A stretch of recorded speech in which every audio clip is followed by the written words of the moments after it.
This is a story about two kinds of people. The people who buy, the customers in a competitive market, and the people who help them get what they want, the salesmen. There are rules and ways of doing the selling job that have to be followed if we expect to be successful in a competitive market. Sit down. Well, Don, for a man who's only been with us 3 months, I'd say you were doing all right. But you know, Don, successful selling in this business or any other isn't all just a matter of natural ability or the will to win. It takes a lot of hard work, study, practice, and above all, a thorough understanding of what selling is really all about. You know, Don, right now you're forming sales habits that are going to stay with you. It's easy to form the wrong habits that are hard to get rid of. On the other hand, it's just as easy now to form the right habits. So let's analyze this selling job of yours once more just to see how we stand. Well, I guess the first thing in selling is to know your product. You sure can't do much selling unless you know what you're talking about. You know, I've been noticing lately how many salesmen really don't know their products. Why, only yesterday, I saw an electric shaver in Johnson's window down the street. And I'd been needing a new one, so I thought I'd go in and find out how this one worked. Well, I don't know just what kind of motor it's got in it, but we sell lots of them. Lots of them. No complaints either. Yeah, sure, I know, but I've had a couple of these things. One of them was okay, but I lost it. The other only ran half the time. So I'd like to know what's what before I buy. Well, we handle a lot of different makes of shavers in this place. Yeah, sure, thanks.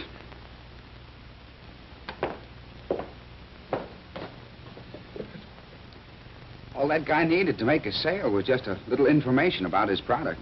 I was all ready to part with $20, but not without knowing what I was buying. And he didn't know his product, so he lost the sale. That's right, Don. Product knowledge is essential. But important as that is, what more do you need? Well, I remember we talked about a plan for selling. That's right, the four-step sale. Take, for example, the first step, finding prospects. All those people out there, they're prospects for all sorts of products. That's why those stores out there are located where the greatest number of people pass by. Those other steps of the sale are being worked out there, too. Take the second step, creating the desire to own.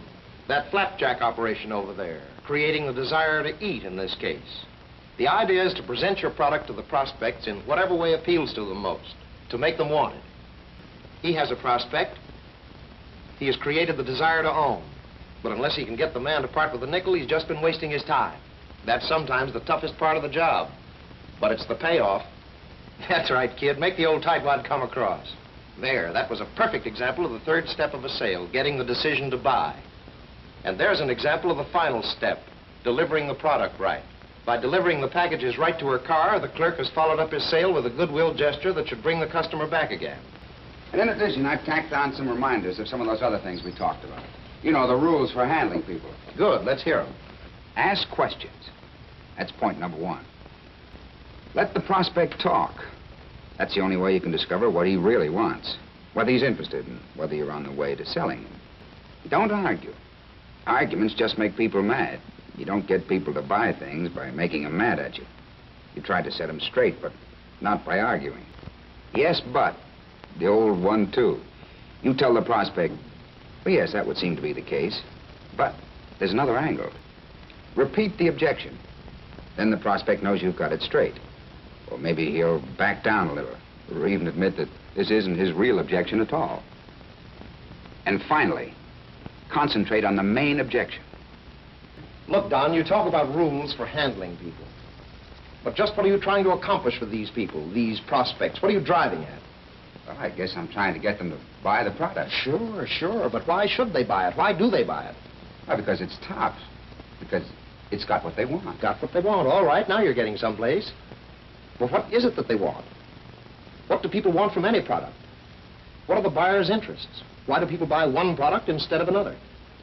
What are you trying to prove to people with all your product knowledge and so on? I'm trying to get them to buy. Buy what? Well, the product, of course. What do people want? Solid comfort. Yes, comfort is mighty important to you and to a lot of other people. What's the angle there? Why, the safety of that baby. Mother's only thought as she tucks her precious baby in. Why does a farmer use a windmill? instead of a power pump. Economy. Fuel to run a windmill is free. Economy. The farmer's first consideration in using a windmill. Performance. Performance. Do a better job than anything else. Durability. Bridges. Man-made structures which must last for generations, which tell us just how important durability can be to people. Durability. How long will it last? Appearance is all important. Beauty in women. Beauty in many other things. Well, that's it. Those are the 6 things that people want. The 6 buyer's interests. The thing is that different people attach different degrees of importance to each of the 6 buyer's interests. One may think performance is the most important. Another, economy, or safety, or comfort. I get it. My job in selling is to find out which of these interests each prospect is most interested in. And then to show that my product is the answer. Absolutely. You see? I knew it all the time.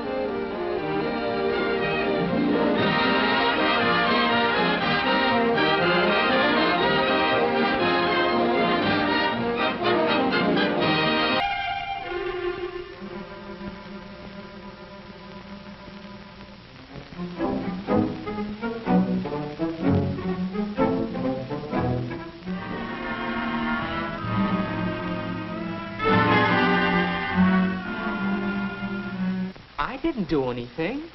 Why me? You said that in 18 months you hadn't gotten anywhere. That's right. Other fellows who started later were promoted right over my head.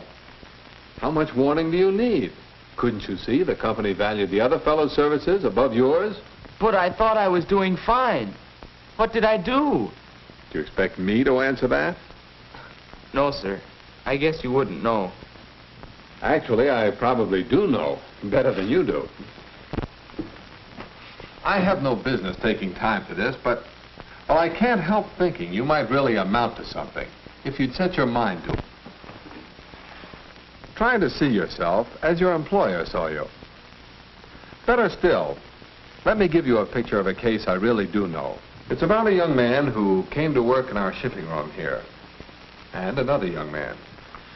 Now, we begin work here at 8:30. That's the time to begin this business of keeping a job.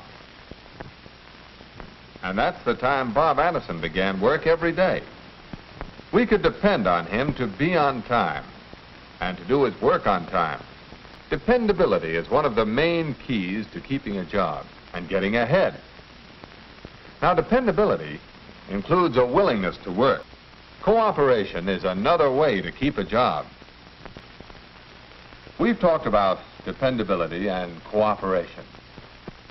Now, another prime quality is initiative. Bob's a good man to watch. As soon as he trains somebody to take over here, he's moving up to assistant purchasing manager. Say, that's great. Mr. Wiley's been telling me about you and your brother. My brother? Yeah, your twin brother, Walter. I had a point to make, so I invented a twin brother for you. You see, in this twin of Bob's, I was really describing Bob's poor conduct on the job when he first came to work here. Oh, you mean the way I was loafing on the job around here before? I get it. And then you... Well, if you can... Say, Mr. Wiley, did I ever tell you about my twin brother?